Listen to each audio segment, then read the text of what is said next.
Alam ko kasi nakabaluktot yung tiyan ko dito. Kailangan na talaga natin magpapayat. At hindi ko pa naayos tong mic ko para ma-adjust sana natin kung paano yung para hindi hingalin. So ito, panoorin ho natin. Sa habeas corpus na petisyon ng magkakapatid na Duterte, muling iginiit ni Attorney Salvador Panelo na iligal ang pag-aresto kay dating Pangulo Rodrigo Duterte ay hindi lang kagagawan ng gobyerno ng Pilipinas.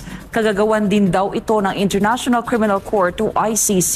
Si Carlo de la Peña magpapalita.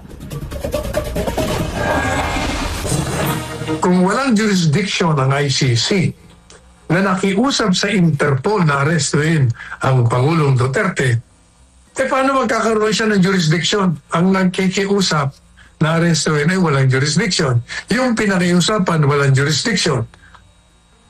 Kaya, ang nagpatupad ng iligal na aresto ay ang gobyerno. Ganito ipinaliwanag ni dating Chief Presidential Legal Counsel Attorney Salvador Panelo sa madaling salita ang isyu kung sino ang nagpatupad ng iligal na pag-aresto kay dating Pangulong Rodrigo Duterte at kung bakit ito iligal. Ayon sa dating opisyal na Malacanang, mismo ang International Criminal Court o ICC ang lumabag sa sarili nitong batas. Nag-issue siya ng warrant of arrest nang hindi naaayon sa kanilang batas. Bakit kanyo? Kasi kung inaresto nila, sa kanilang batas, sinasabi din doon na bago mo ipatupad yung warrant of arrest doon sa bansa na gusto mong arrestuin, kailangan ipadaan mo sa isang judicial authority sa hukuman. Nilabag nila mo yun. Ani Panelo, nilabag din daw ng pamahalaan ng Pilipinas ang sarili nitong batas. Anong batas natin dito? Extradition Treaty. Totoo naman sa totoo nga lang, alam nyo kaya iniiwasan ng administrasyong Marcos yung hinain ng magkakapatid na Duterte na kaso kasi kapag yan ay napatunayan, impeach dyan si Marcos. Kaya iwas na iwas sila dyan sa asylum ba tawag doon? Oo, kung di ako nagkakamali. Kaya dyan, iwas na iwas dyan yung mga partido ni Marcos. Kasi may paglalagyan sila dyan. Kaya nga ngayon 'di ba tinatanong ng media, sino ba ang mastermind? So sabi ni Attorney Blurred, sabi ni Attorney Blurred, wala daw mastermind. So si Torre lang pala may gusto. Anak ng teteng. Sa lahat pala ng nangyari noong panahon na kinuha si Pangulong Duterte diyan sa airbase, diyan sa airport, si Torre lang pala may gusto. So walang pakialam si Torre kay Marcos. Walang pakialam si Torre sa mga nakakataas sa kanya. Dahil tawag dito, sobrang liwanag ng mukha ko. Masyadong na-expose yung kagwapuhan ko yan. Binawasan ko na Hindi, nasisilaw ako Hindi, yun nga alam nyo ngayon nagtuturuan nga at hindi nila masabi kung sino talaga yung mastermind. Pero tayo naman, hindi naman tayo tulonggis, hindi naman tayo kasing tangan ni Attorney Blue. Hindi naman tayo kasing tangan ni Attorney tuloy. Ni President Torre. Wow! President ang kupal. President ang kupal Hindi naman tayo kasing tangan ng mga yan para hindi natin alam kung sino talaga yung mastermind. Pero kung iisipin nyo maigi, sino pa ba mag-uutos sa mga yan? Huwag nyo nga kaming gawin tanga kayo.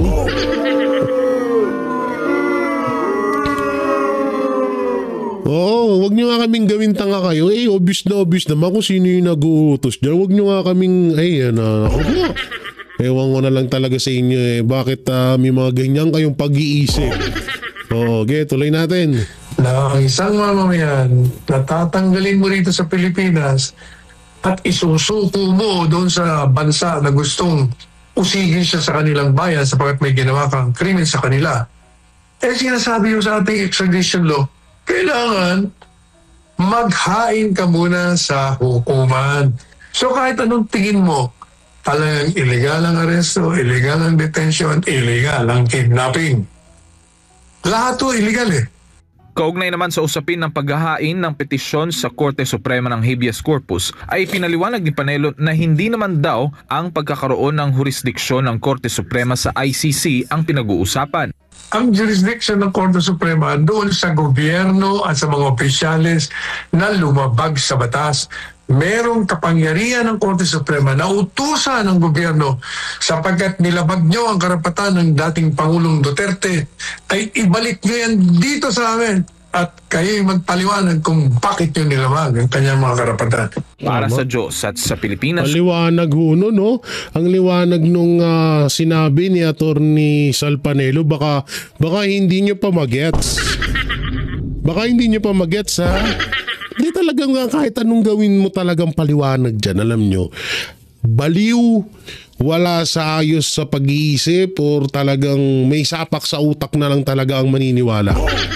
Ito to, yung mga paliwanag nila Remulla, yung mga magkapatid na manggagamit na Remulla.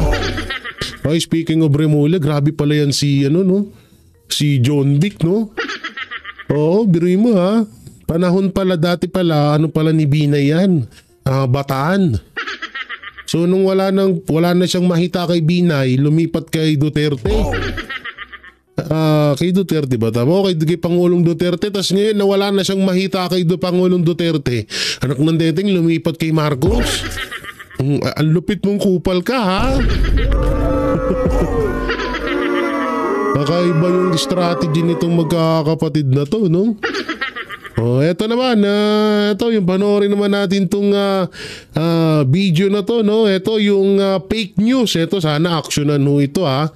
Oo, aksyonan sana ho ito ng ba't ganito yung nito? Wait lang, ayusin lang natin ng konti, ha. Medyo parang sumobra at uy, ano nangyari sa'yo? May mali pala yung napindot ko. Medyo mali ata yung dito, yung parang may fake news ho rito nangyari, ha.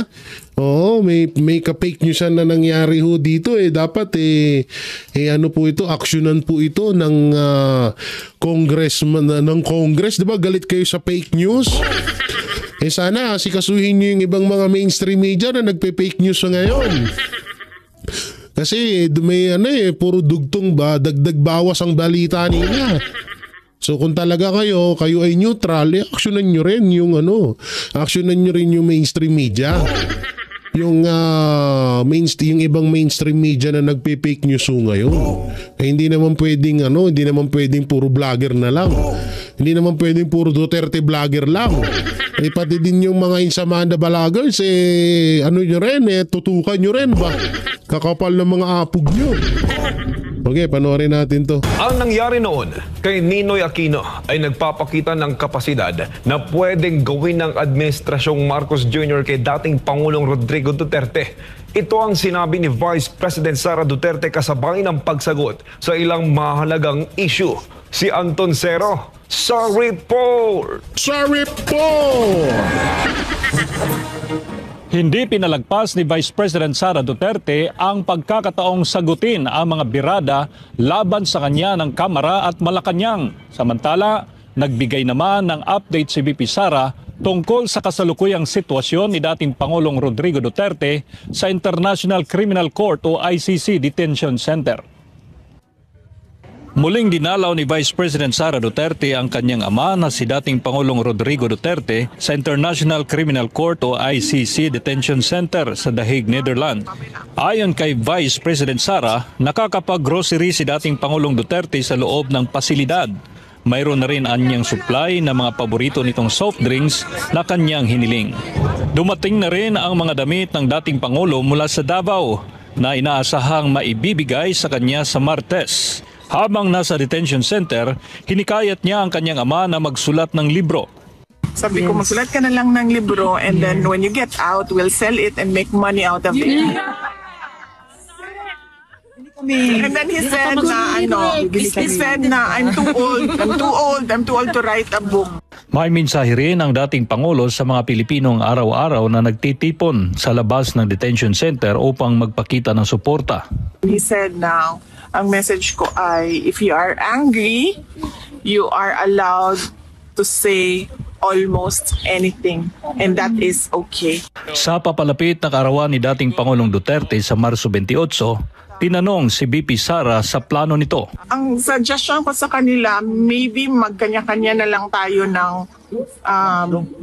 picnic kung gusto ninyo ng ganon at wala ng program para hindi na tayo kailangan magpaalam ba?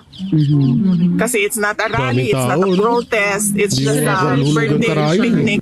Ayon kay VP Sara, nakatakdang bumisita sa dating Pangulo si Kitty Duterte at ang ina nitong si Hanilet Abansenya.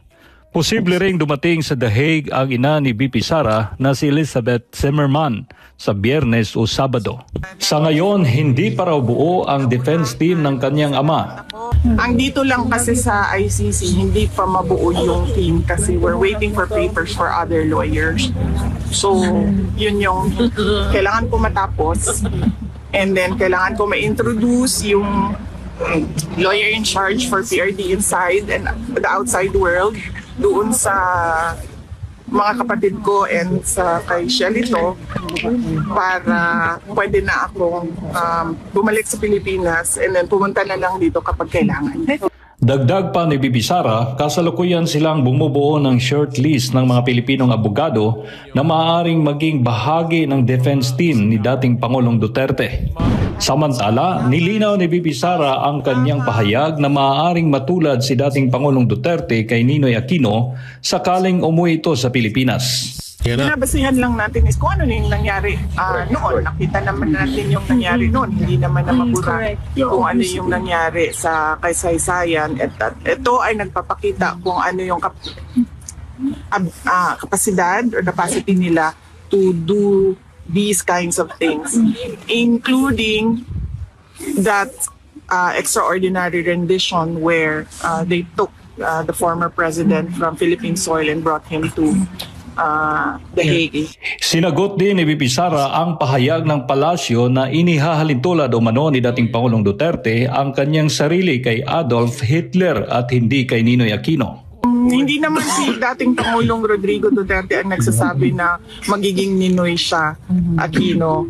Ang nagsabi nun ako at hindi si Pangulong Duterte. Those were my...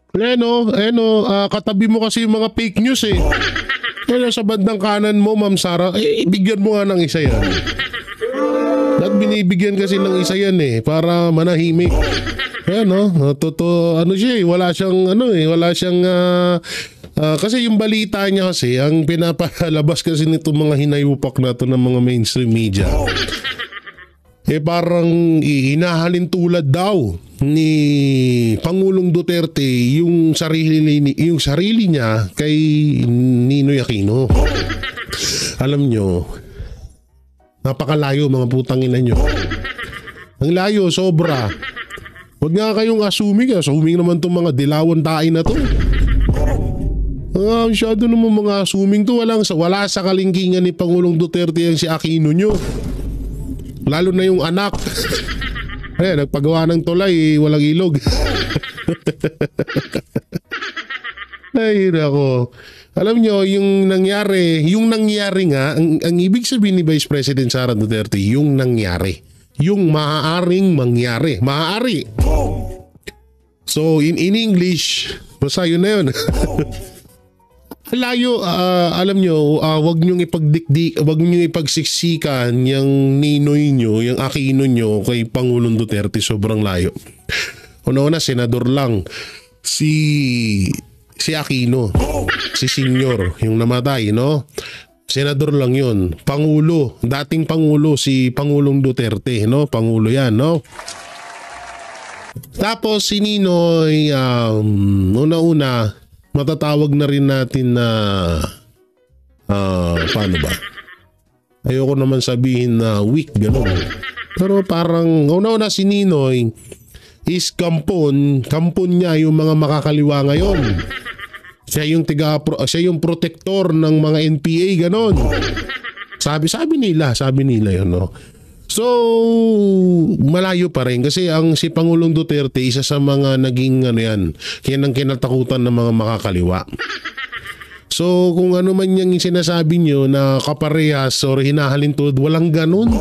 Mahiya naman kayo sa mga katawan nyo. Oo, si Dilima siguro mahahalin tulad mo kay Ninoy Aquino Senior kung buhay pa. Ay si ano na lang, si Trillanes, ganon, pwede. Yan, mga protector ng mga makakaliwayan. So siguro yan sila, pero si Pangulo alalayo ha, tsaka doon sa mga mainstream media na patuloy sa fake news laban sa mga Duterte, magtitigil kayo. Puntahan na nyo, pag nakaupo si Vice President Sara Duterte bilang Pangulo, lahat kayo, mawawalan kayo ng prangkisa, tandaan yan. Hindi, joke lang. Bali, hindi naman kasi ganun ng mga Duterte, no? Hindi sila mahilig mamersonal. Marcos lang naman yung mga balat sibuyas sa mga hayop na yan. Oo, yung mga sila lang naman yung mga balat sibuyas kung pag binira mo, kakasuhan ka. Pag binira mo, ipapapatay ka. Ganyan yung mga ganyan yung mga tawag dito, yung mga kampon ni Marcos diyan. Pero yung sila Duterte, hindi yan sila ganyan, kahit na binabalasubas nyo, batas pa rin yung umiiral sa kanila. Ang nangyari noon kay Ninoy Aquino. Naman si dating Pangulong Rodrigo Duterte ang nagsasabi na ba't magiging Ninoy siya, Aquino. Ang nagsabi nun ako at hindi si Pangulong Duterte. Those were my fears for the life of my father. Sa kabila ng pangamba ni VP Sara, nananatili pa rin ang kagustuhan ng kanyang ama na makabalik sa Pilipinas at maglingkod muli bilang alkalde ng Davao City. Hindi rin pinalampas ni VP Sara na sagutin ang mga akusasyon ng Kamara kaugnay ng confidential funds. Well, they can say what they want to say.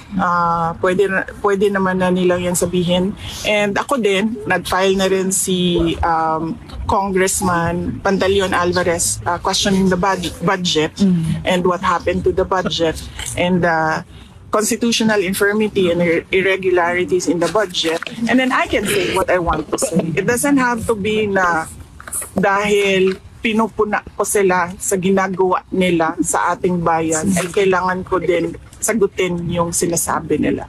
Tama naman, no? Yan. Sila lang titira ng titira.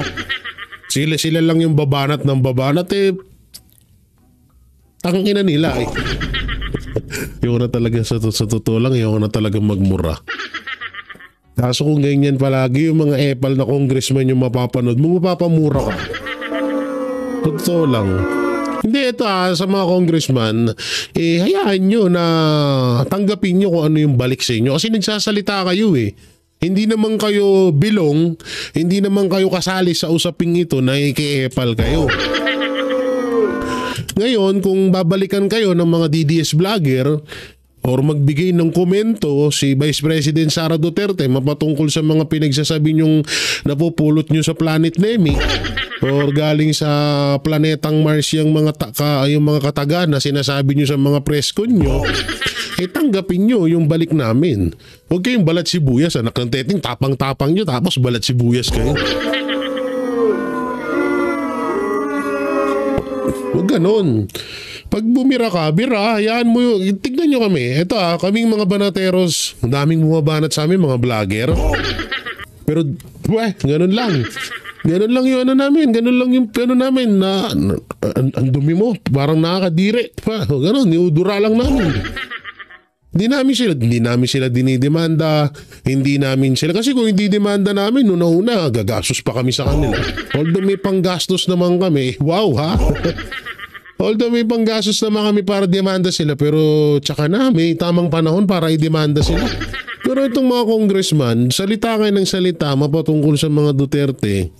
Kung ano-ano yung pinagsasabi nyo sa mga Duterte. Tapos kayo, pag binalikan kayo, nagagalit kayo. Nakonteting naman, no? Pag ganyan na hindi nyo pala kayang tanggapin yung balik sa inyo, wag din kayo bumanat, wag din kayo magsalita. Tanga ka ba? Uy. Tanga lang eh, no? Ano ba to? Ano ba to? Kaugnay ng panawagan ng mga Pilipino sa Europa Doon na daw. mag-resign si Pangulong Ferdinand Marcos Jr., iginiit ni BP Sara na dapat malinaw ang mga dahilan nito. Pag nanawagan kayo ng BBM resign, dapat sabihin ninyo kung bakit. Para naiintindihan ng mga nakikinig, bakit ba tayo nananawagan Wala ng po kami resign? Boom! Alam nyo, ito alam nyo tong sinabi ni Vice President Sara Duterte? Yung about dito kay Marcos na yung sa resign. Alam nyo, sa pool dito si tapos sa pool sa pa nga si Maris Umali. Hindi, sa totoo lang, sa pool sa pa nga. Kasi nga ito sabi ni Vice President Sara Duterte, kapag sisigaw kayo ng Marcos resign, i-explain nyo. Kasi nga, tulongges yung ibang mainstream media na nandiyan ngayon sa Netherlands. Kasi nga, bungol. Kasi nga, ob-ob. O tinatawag na double T. Tanga-tanga. Ganun. Oo, yung ibang mainstream media. Kasi nga, biruin mo, ang taong bayan yung sumisigaw ng Marcos resign. Ang ilalabas nila sa kanilang mga network, sinabi daw ni Vice President Sara Duterte na Marcos resign. Hindi mo tanga, di ba? Kaya yun, sa susunod yan, sa mga lahat na makakapanood itong video na to, kapag sumigaw kayo ng Marcos Jr., i-explain nyo. Halimbawa, ayaw mo kasi addict siya. Ayaw nyo dahil sa ginawa niya kay Marcos. Ayaw nyo dahil ang likot ng panga niya. So dapat i-explain nyo kasi bobo yung ibang mainstream media. Sa pool sila dito sa pool sila dito sa sinabi ni Vice President Sara Duterte Oo, sa pool sila napangahan si Maris Umali. Tingnan mo, lapad ng panga. Na dapat malinaw ang mga dahilan nito. Pag nanawagan kayo ng BBM resign, dapat sabihin ninyo kung bakit. Para naiintindihan ng mga nakikinig, bakit ba tayo nananawagan Wala ng po kami resign? Mula dito sa The Hague, Netherlands, Ano kasi yung bobobo ng ibang mainstream media talaga. Sa totoo lang, sobrang napaka tulunggis talaga. Sa totoo lang, ewan ko ba Pero mo si Vice President Sara Duterte yung nagsabi ng about sa, mamaya na ito ba yun? Wait lang Ikaw ba yun? Ito pala yung re-reaction. Yung mga OFW, yung mga sumisigaw ng Marcos resign, pinapalabas ng ibang mainstream media, si Vice President Sara Duterte daw. Tapos ito pa malupit dyan, may isa pa silang strategy. Itatanong nila kay Bobong Attorney Blurred, kay Bobong Attorney Blurred, yung tanong na yun na sasabihin ng mainstream media, attorney, ano pong masasabi nyo sa panawagan ni Vice President Sara Duterte na mag-resign na si Marcos? Kasi itong tanga naman, hindi naman nagre-research. hindi man lang nagtatanong, hindi man lang inusisa muna kung totoo ba yung sinabi ng media na yun o hindi. Umentrada naman agad. Kasi ganito yan. Siguro po ay siya lang ang makikinabang niyan. Munta nga lang, di ba? Hindi mo lang tinignan kung totoo ba yung sinasabi ng media. Naniwala ka naman agad. Malay natin, baka mamaya nasa script na talaga nila yan. So ito, panoorin din natin to. Ito grabe to. Grabe tong video na to. Talagang mismong taong bayan na talaga ang gumagawa ng hakbang para hindi makapagnakaw ang kawatan na gobyerno. So panoorin natin to. Bilang matinding pagtutol sa Administrasyong Marcos, maglulunsad ng malawakang protesta ang mga overseas Filipino workers sa pamamagitan ng OFW Zero Remittance Week simula March 28, 2025. Ano ang kahulugan ng kilos protestang ito at gaano kalawak ang epekto nito? Alamin sa ulat ni Anton Cero. Ouch! Isang matapang at estratehikong hakbang ang ikinasa ng mga OFW. isang linggong pagtigil ng remittances sa Pilipinas upang iparating ang kanilang mariing panawagan sa Administrasyong Marcos. Pauwiin na si dating Pangulong Rodrigo Duterte. Mula sa Pilipinas hanggang sa iba't ibang panig ng mundo, nag-aalab ang damdamin ng maraming Pilipino sa ginawa ng Administrasyong Marcos Jr. laban kay dating Pangulong Rodrigo Duterte. Ang pag-aresto sa kanya at pagkakakulong ngayon sa ICC Detention Center ay nagdulot ng malawakang pagkondina, isang hakbang na itinuturing ng marami bilang iligal at isang anyo ng political persecution. Dahil dito, sunod-sunod na protesta at pre-rallies ang isinagawa ng mga Pilipino, hindi lamang sa bansa kundi maging sa iba't ibang panig ng mundo. Sa Europa mismo, kung saan matatagpuan ang ICC, matinding suporta ang pinakita ng mga overseas Filipino worker. Hiling nila, pauwiin na si Pangulong Duterte sa Pilipinas. At upang idiin ang kanilang panawagan, inilunsad ng grupong Maisog Croatia ang OFW Zero Remittance Week, isang kilos protestang layong patigilin ang pagpapadala ng pera sa Pilipinas bilang malinaw na mensahe ng pagkondina sa Administrasyong Marcos. Kinumpirma mismo ng grupo ang hakbang na ito. Kinukumpirma ko po na mag-uumpisa po ang OFW Zero Remittance Day on the 80th birthday of our beloved former President Rodrigo Duterte, which will be on March 28 until April 4. Bukod dito, isang panawagan ang ipinaabot ni Maisog Croatia Vice Chairman Erwin HR, isang hamon sa lahat ng OFW sa buong mundo na makiisa sa naturang protesta. Anya, ito ang kanilang paraan upang marinig sila ni Pangulong Ferdinand Marcos Jr. at agarang ibalik sa bansa si Duterte. I hope that our respected President of the Republic of the Philippines, His Excellency Ferdinand Marcos Jr. will hear us, OFWs. Please send our beloved President Duterte back home. Please. I have nothing against you. Just please send him back home. This is the call for all OFWs around the world. Thank you. Simula nang makulong si Duterte sa ICC Detention Center sa The Hague, Netherlands, araw-araw nang may mga Pilipinong dumadalaw sa labas ng pasilidad. Isang malinaw at matinding mensahe sa buong mundo, hindi bumibitaw ang kanilang suporta sa dating Pangulo. Yun, no? Oh, eto pag-usapan natin to. Alam nyo, doon nga kanina sa live ng Banatero sa SMNI, napag-usapan din namin ito. Itong about sa no remittance nga ang gagawin na bawi ng mga OFW para maibalik. Pag hindi ginawa ni Marcos, yan ang gagawin nila. So malaking kawalan sa pondo ng ng Pilipinas. Kasi nga doon, malaki kasi yung tax na binabayaran pag yung mga nagre-remittance yung mga OFW. So dito kasi, etong ginawa ng mga OFW, wala hong pwedeng makialam sa kanila dyan. Kasi una-una, pera ho nila yan eh. Pera nila yan na dugot pawis ang inilaan nila dyan. So kahit sino, presidente ka man, hari ka man, o isa ka lang chismos ang naluklok or isa ka lang chismosang nailagay lang bilang tigapagsalita dyan sa gobyerno, wala kang karapatan na pagbawalan o takutin sila. Una-una, pera nila yan, pinagsikapan nila yan, iniwan nila yung pamilya nila, anak, asawa, magulang para lang makapagtrabaho dyan sa lugar na yan kung saan man panig ng mundo at para kumita ng pera. So talagang doon pa lang wala ka ng pakialam dyan.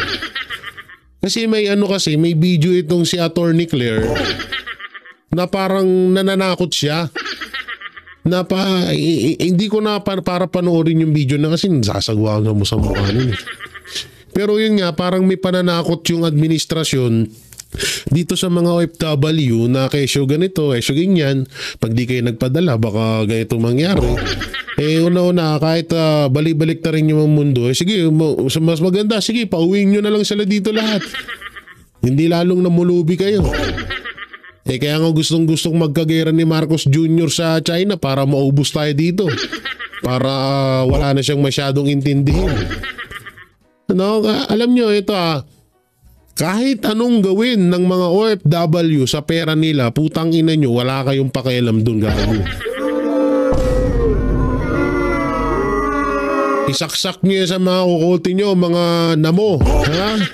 Kung sino man yung mga nagpaplano, nagipitin yung mga OFW dahil ititigil nila ang pagpapadala sa Pilipinas dahil yun ang gusto nilang gawing ganti sa ginawa kay Pangulong Duterte, putang ina nyo, wala kayong pakialam dun. Tapos ang usapan, ha? Di, pasensya na ho kayo mga kaibigan, yung mga parang ano dyan sa mura, no? Pero nakakagigil kasi. Biruin mo, pati ba naman yung pera ng mga tao na pinagdugot pawis ang nilaan nila dyan, papakailaman mong hayop ka.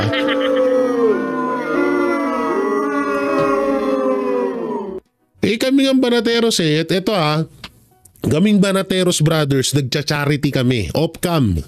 Hindi nyo alam yun. At hindi rin sinasabi ng mga kasamahan ko yun, hindi rin sinasabi nila ba yun. Charity kami off-cam, hindi namin pinapalabas sa mainstream sa mga channel namin, hindi rin namin pinapalabas sa SMNI. So yung ibang mga OFW gustong magpadala sa amin pero tinatanggihan namin kasi nga ang katwiran namin, gusto naming tumulong sa pera na sa galing mismo sa pera namin. At ayaw naming gamitin ang pera ng mga OFW kasi nga unang-una, ang hirap ng kalagayan nila dun. 'Di ba? Sa totoo nga lang kapit sa patalim ang nangyayari sa kanila doon. Hindi naman totaling kapit sa patalim, parang alam mo yung tipong yung kabilang paa mo nasa hukay na kasi may mga amo talaga dyan na mga tiga-ibang bansa na na iba yung ugali, no? So yung mga yung mga tawag dito, yung mga diyan, yung mga kumukontra dito, wag na kayong kumontra, wala kayong pakialam nyo. Balik ta rin yung mundo, wala kayong pakialam.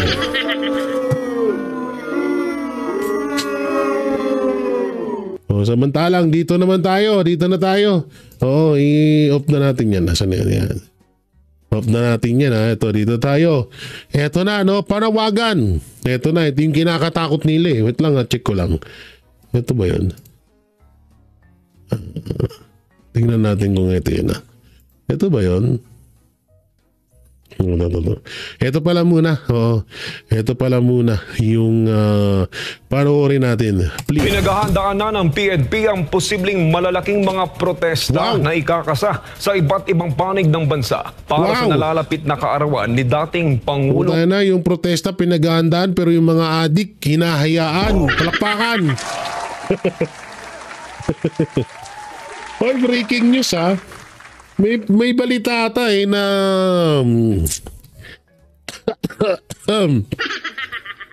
na parang hindi na ata pinapayagan ni Marbil na magpa-drug test yung mga nakaupo na ng mga PNP. Hindi ko alam kung totoo yun o hindi. Pero yan na natin. Ito, panoorin natin. Pinaghahandaan na ng PNP ang posibleng malalaking mga protesta na ikakasa sa iba't ibang panig ng bansa para sa nalalapit na kaarawan ni dating Pangulong Rodrigo Duterte ngayong Biyernes. Si Paul Montibon sa report. Malayo man sa pamilya at sa bansang kanyang kinagisnan, hindi maikakaila na nakatanim na sa puso ng nakararami sa mga Pilipino ang pangalan ni dating Pangulong Rodrigo Duterte.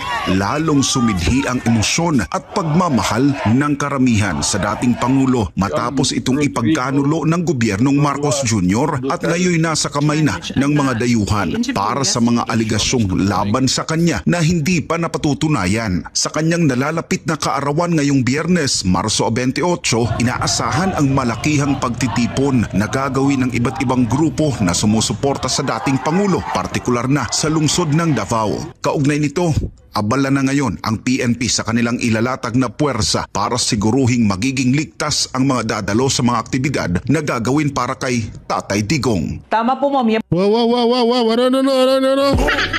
Maging ligtas ang mga tao na dadalo sa birthday or sa kaarawan ni Pangulong Duterte. So, doon sa sinabi na yun, palakpakan natin. Pero dito sa PNP na to, wala akong tiwala rito. Sorry pasensya na General Pardo, pero wala po akong tiwala sa inyo. Tsaka ito lang, pupunta yung tao doon para manawagan na ibalik si Pangulong Duterte dahil kaarawan niya. Yun ang pinakahiling ng taong bayan. Baka naman ang ayos-ayos doon ng ang ayos-ayos doon ng protesta doon biglang may manggulo. Hindi nga kasi ito nga may bali-balita. May bali-balita na wag naman sana mangyari, wag naman. Tsaka ayoko rin na mangyari to, pero may mga bali-balita na parang ayoko sabihin kasi baka mami may matakot, may hindi magpunta. Pero siguro, tsaka ko na sabihin sa inyo, pero basta doble ingat lang tayo mga kababayan ha. Doble ingat tayo, lalo na dito. Paano ba yan? Lalo na dyan ha.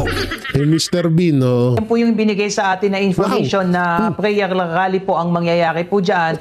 At we expect po na marami din po ang aatin dyan considering po na taga Davao po yung ating dating Pangulo. On the part of the PNP po ay mag-aantay po tayo ng final na datos po na ibibigay po sa atin ng PSSO po ng Davao City. On that figures po, doon po tayo magbibigay po ng figures po kung ilan po yung ating ide-deploy. But as a normal police procedure po ay deploy kayo mga 10,000 police. Oo, para yung mga adik, mga magnanakaw, mga pusher, mga holdupper, lipana na naman. Oo nga. Mga 10,000 o kaya mga 20,000 na pulis ano nyo doon sa protesta sa iba't ibang lugar. Para yung mga adik, yung mga drug lord na magbababa ng mga kargamentos nila dito, dadalhin sa ibang mga lugar, malaya nilang gawin kasi yung focus ng kapulisan nasa rally kay Pangulong Duterte. So, gano'n na lang. Wala game. Maglalatag po ng kaukulang security coverage po ang Philippine National Police para siguraduhin po ang security and safety po ng lahat po ng aaten dyan po sa activity po na yan. Yes po ma'am, ang information na ibinigay po sa atin ay mangyayari po yan sa mismong kaarawan po ng ating dating Pangulo sa March 28 po sa may Rotary Plaza, New Corellia, Davao del Norte po. At sa ngayon po ay nagkakaroon po ng pagpupulong ang Police Regional Office 11. Nakakahayip ka ang ingay mo. Ito. Natatawa ko dito. Ano to, babae ba yun ng mamarcha? Ulitin nga. Rotary Plaza, New Yan o, yung nasa unaw na pulis. Iba yung kembot niya. Davao del Norte po. At sa ngayon po ay nagkakaroon po ng pagpupulong ang Police Regional Office 11 pa doon po sa Public Safety and Security Office po ng Davao, ng LGU po ng Davao para plantsahin po yung gagawin pong aktibidad relating po sa birthday po ng ating dating Pangulo. Bagamat wala pang tiyak na bilang ang mga inaasahang dadalo sa mga pagtitipon sa iba't ibang lugar sa bansa, tiniyak ng PNP na may sapat silang bilang para umalalay sa kaligtasan ng publiko. Sa ngayon, wala pa namang ibinigay. Walakpakan naman, umalalay pala. Bakit? Pilay ba kami? Bakit? Putol ba pa namin? PWD na ba kami? Nga para alalayan nyo, lol. Tingnan nyo mga pinagsasabi nyo. Kakawawain nyo na naman yung ibang mga pulis. Ilalagay nyo dun sa rally na wala naman nangyayaring gulo doon. Anak ng titing. Tapos yung mga adik, lipana, yun dapat yung pinag-aaksayan nyo ng panahon. Anak ng titing naman. Ay, naku talaga. Bigay na detalye ang pamilyang Duterte kung sa papaanong paraan nila ipagdiriwang ang kaarawan ng dating Pangulo, gayong kasalukuyan itong nasa detention cell ng International Criminal Court o ICC sa The Hague, Netherlands. Hindi basta-basta ang seguridad sa nasabing lugar. Matatanda ang halos pahirapan ang pagdalaw ng anak nitong si Vice President Sara Duterte sa kanyang ama sa loob ng pasilidad. Pero hindi maitatago na sa kabila ng mga pangyayari, ang pamilyang Duterte ni minsan ay hindi iniwan ng nakararami sa mga Pilipinong nagmamahal sa kanila. Ang mga taga-Cordillera, malayo man sa kanila si Tatay Digong, hindi naman nila makalimutang magpaabot ng kanilang pasasalamat at pagbati sa itinuring nilang pinakamagaling na pinuno ng bansa sa kanyang nalalapit na kaarawan. Kasabay ito ng kanilang inorganisang Unity Walk at Prayer Rally sa Baguio City bilang pakikisimpatya sa dating Pangulo. Baguio City.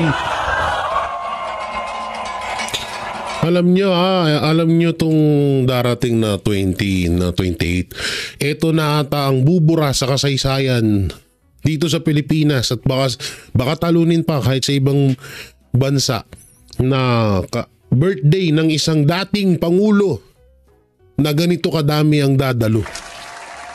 Na ganito kadami ang sumusuporta sa kanya na maibalik siya rito. Sana nga, yung sinasabi ko kanina na maaaring gawin ng mga anti-Duterte at ng mga makakaliwa ay wag nilang ituloy. Dahil nga may mga bali-balita na parang yung, sige sabihin ko na nga, bahala na kung mangyari o hindi, basta panalangin na lang tayo guys.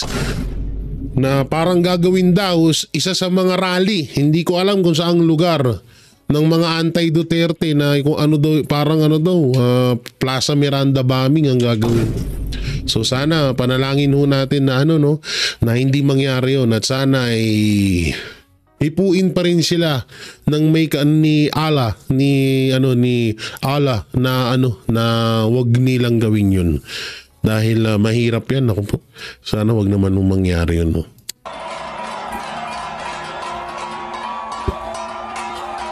Baguio pala to. Para sa Diyos at sa Pilipinas kung mahal. Kaya nga medyo kabado na si Marcos Jr. ngayon. At dito siya lalo kakabahan. Hasan na yun? Eto dito siya kakabahan. Dito kakabahan ang mga walang ya. Wala na, finish na. Alam nyo sa nangyayari ngayon? Sa nangyayari ngayon na panggigipit sa Duterte, wala na, finish na talaga. Panoorin nyo itong video na to. Nag-aalab at lalo pang lumalakas ang panawagan ng mga Pilipino sa Europa para kay Vice President Sara Duterte na tumakbo sa pagkapangulo sa 2028 elections. Pero ano nga ba ang kanyang tugon dito? May plano na nga ba siyang lumaban para sa pinakamataas na posisyon sa bansa? Ating alamin sa balitang ihahatid ni Jason Rubrico live. Jason, magandang gabi. Bayan? Ay, sorry. Mali. Kyle, magandang gabi. Sa kabila ng lumalakas na panawagan para sa kanyang kandidatura sa 2028, nananatiling maingat si Vice President Sara Duterte sa kanyang pagdidesisyon. Ayon sa kanya, masyado pang maaga upang pag-usapan ang posibilidad ng kanyang pagtakbo sa pagkapangulo. You can gather. Nagbabala si Vice President Sara Duterte na maaaring malagay sa alanganin ang kinabukasan ng Pilipinas pagsapit ng 2028 kung hindi maaagapan ang kasalukuyang kalagayan ng bansa. Sa isang ambush interview sa The Hague, the Netherlands, diretsahan niyang inilarawan ang lumalalang estado ng ekonomiya at ang papalubhang kawalan ng pag-asa ng taong bayan. Isang sitwasyong aniyay bunga ng kakulangan ng malinaw at epektibong aksyon mula sa gobyerno. Lugmok na tayo sa kahirapan because at this point we should be working our way up, but it seems that we are working to go to the dumpster. No? As I said noon, we are on this road to perdition. Ayon pa kay Duterte, isa sa mga pangunahing dahilan ng paglaho ng pag-asa ng mga Pilipino ay ang kawalan ng malinaw na direksyon mula sa kasalukuyang administrasyon. Somehow, walang nakikitang hope yung mga tao dahil wala din silang nakikita mula sa walang project, gobyerno. Sa usapin ng kanyang posibleng pagtakbo sa pagkapangulo sa 2028, iginit niyang hindi pa ito ang tamang panahon upang magdesisyon. It's really too early, ma'am, sa ngayon. Ang pagtakbo kasi, ma'am, kailangan ka manalo. So, kailangan mo paniguraduhin na kapag tumakbo ka ay mananalo ka. Because otherwise, that will be hopeless case. Wala na yung pag-asa. No? So, mahirap paasahin ang mga tao. Tapos, alam mo namang hindi ka magtatagumpay sa kandidatura mo. So, kailangan paniguraduhin na mananalo para nabibigay yung expectation ng mga tao. Ibinunyag din niya na ang payo sa kanya ay magdesisyon sa ika-4 na quarter ng 2026 kung tatakbo siya o hindi. Ang advice sa akin noon was fourth quarter of 2026. So December of 2026 supposedly yun. Dapat merong decision. So malalaman at that time kailangan na iset up kung ano yung kailangan na organization para sa isang kandidatura. Pero ano nga bang magiging batayan ng kanyang desisyon? That we have to see by the numbers and by science and mathematics. Grabe yun, ang talino talaga. Ni Vice President. Pero ito alam nyo naman, ito yung pinakadahilan bakit ginigipit ang mga Duterte ngayon. No, yan ang iniiwasan ni Martin Romualdez. Yan ang iniiwasan na mangyari ni Lisa Marcos. Yan ang iniiwasan ni Marcos Jr. na mangyari yan. Na tumakbo bilang presidente itong si Vice President Sara Duterte. No? Pero kapag ginusto, alam nyo, ito kasi mangyayari dyan, nakikita ko Ang Duterte naman kasi talaga hindi sila gahaman sa kapangyarihan. Kasi kung gahaman sila, dapat nga ito, presidente na to ngayon So may may tinatawag na delikadesa. May ganun kasi sila So galing na rin niya kay PRD na ang pangit naman pagtapos niya ng termino niya. Anak niya yung pumalit na presidente. So kahit gusto ng taong bayan, so parang hirap sa kanila nung gawa ng hindi naman sila sakim sa kapangyarihan. No? So eto na nga, baka mangyari ulit yung nangyari noong panahon ni Pangulong Duterte na talagang taong bayan na ang gustong patakbuhin itong bilang presidente itong si Vice President Sara Duterte. Baka itong darating na malaking okasyon, malaking sama-sama ng mga Pilipino sa darating na March 28 sa iba't ibang panig, iba't ibang panig ng Pilipinas, baka mas maulit pa ito sa darating na mga taon, lalo na pagpapalapit na ang 2028 presidential election. Dahil kung matatandaan natin mga banateros, mga kabiyaya, na itong si Pangulong Duterte ay talagang pinursige ng taong bayan na tumakbo bilang presidente ng Pilipinas. At umabot pa nga sa point na pinag-isipan niya talaga ng maigi. Kagaya ng sinasabi ni Vice President Sara Duterte na dapat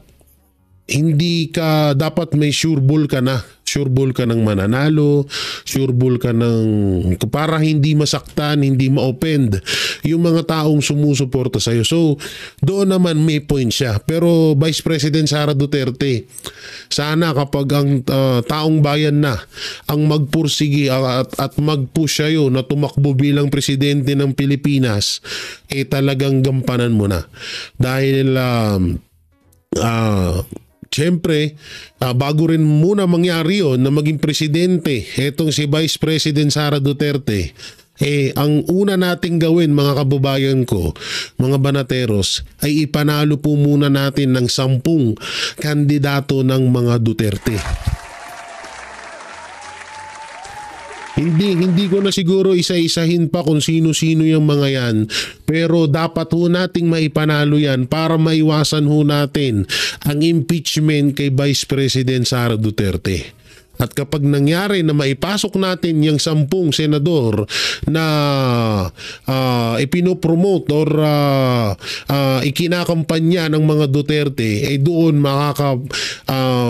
magiging bastante na ho yung ating lakas para hindi ma-impeach si Vice President Sara Duterte at sa darating na 2028 election ay maging presidente itong si Vice President Inday Sara Duterte. Kaya sana kaming mga vloggers magtulungan na para ikampanya pa ng doble, triple itong Duterte kung tawagin or 10 kandidato ng mga Duterte. At ngayon obvious na